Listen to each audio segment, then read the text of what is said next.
Cuba Información. No me digan más mentiroso, no me digan más, no me digan más mentiroso, no me digan. Exiliados cubanos y líderes de la disidencia interna en Cuba se reunieron en la emblemática Torre de la Libertad para celebrar el aniversario 111 de la independencia de Cuba.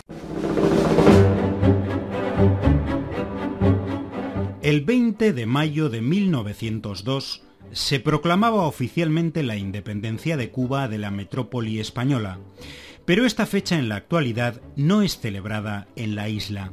El motivo es que dicho acto de independencia apenas fue un formalismo. Cuba pasó de ser una colonia de España a ser una neocolonia de Estados Unidos. Estados Unidos había intervenido en la guerra que libraban los independentistas cubanos contra España, hasta la derrota militar de esta. En París negoció directamente con el gobierno español los términos de la independencia de Cuba, excluyendo a los propios independentistas cubanos. Washington impuso entonces a estos últimos, como condición para la retirada de sus tropas de la isla, la introducción de la llamada Enmienda Platt en la primera Constitución de Cuba. Esta enmienda daba a Estados Unidos el derecho de intervenir en la isla cuando lo entendiera conveniente y le permitió instalar, por ejemplo, la base naval de Guantánamo. Por eso en Cuba el 20 de mayo no es considerado un día de conmemoración, pero sí en Estados Unidos, más en concreto en Miami, donde en el acto de celebración de hace unos días participaban representantes de la llamada disidencia interna cubana, como Guillermo Fariñas o Berta Soler. Líderes de las Damas de Blanco y la disidencia interna conmemoraron junto a exiliados cubanos en Miami un aniversario de la independencia de Cuba durante un emotivo acto celebrado en la simbólica Torre de la Libertad.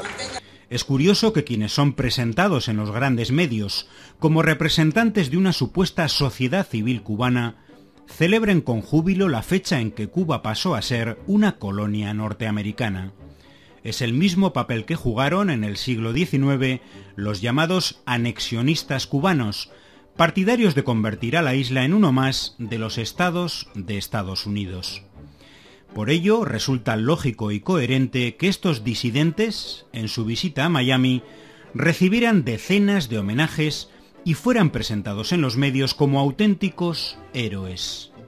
Muy conmovidos ha venido el ex preso político y símbolo de la resistencia moral en Cuba, Guillermo Fariñas. Pero o sea, cuando yo le diga a mis nietos, no, mi padre conoció a Fariñas y hablaba con él, entonces eso se va a convertir en una mitología. Que realizaran ruedas de prensa con congresistas que abogan abiertamente por la intervención militar en Cuba, como Ileana Ros-Lehtinen. Ay, Berta, pero qué placer. ¡Qué honor tenerla aquí con nosotros! Berta Soler fue la invitada de honor en esta reunión informativa en el edificio Rayburn de la Cámara de Representantes en Washington, D.C. O que recibieran los elogios más entusiastas de criminales como Félix Rodríguez, que participó en el asesinato del Che Guevara en Bolivia y en el intento de invasión a Cuba en 1961. Así elogiaba a la bloguera Joanny Sánchez, este exagente de la CIA. Nosotros mantenemos la mano dura con el régimen de Castro, eso no cabe la menor duda. Como dice, lo cortés no quita lo valiente. La labor que ella está haciendo es una labor extraordinaria, ha sido recibida en todas partes del mundo.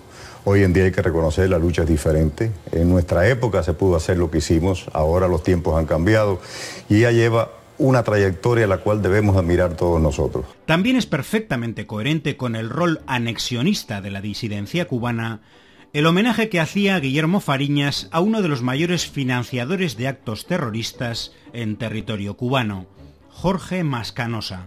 Rolando, por cierto, estuvo hoy en la tumba de Mascanosa junto a la viuda, ¿no? Mientras que en Miami, como dice Cao, Fariñas visitó la tumba de Jorge Mascanosa. O la presencia como anfitriona en el citado acto del 20 de mayo de la cantante Gloria Estefan, hija del guardaespaldas del dictador Fulgencio Batista, auténtico guardián durante años de los intereses de Estados Unidos en Cuba. Pero si hay un personaje de esta disidencia que cumpla a la perfección con el papel que jugaron los antiguos anexionistas cubanos, ese es Berta Soler, la líder de las Damas de Blanco.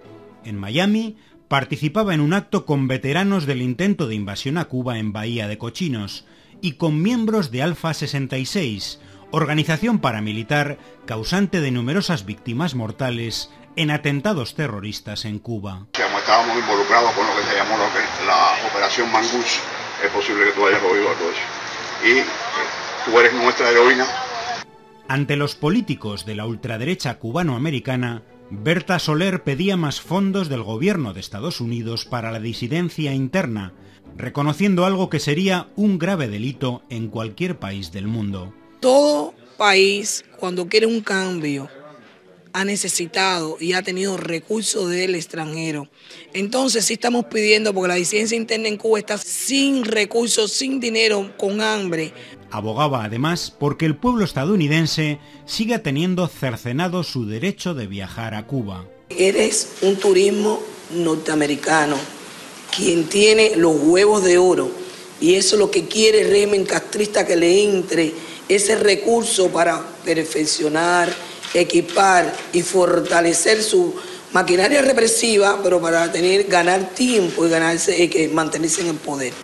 Y finalmente pedía endurecer aún más el bloqueo económico del gobierno de Estados Unidos a su propio pueblo.